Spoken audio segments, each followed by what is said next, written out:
నమస్తే, నేను మీ ఈశ్వర్. ఈ6 న్యూస్కి స్వాగతం. వార్తల్లోని ముఖ్యాంశాలు.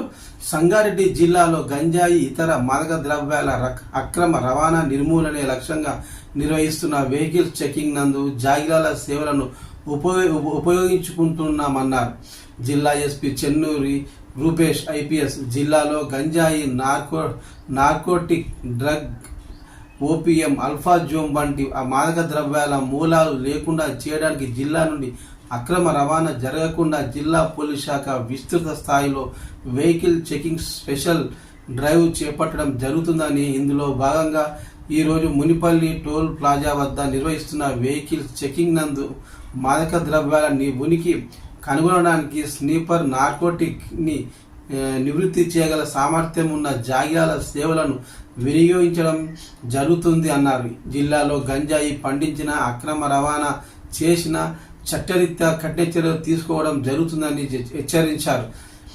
హెచ్చరించారు. ఎవరైనా పాల్పడిన వ్యక్తులు వివరాలను, సమాచారాన్ని ఇచ్చిన వ్యక్తుల అడ్రస్లను గోప్యంగా ఉంచుతామని వివరించారు.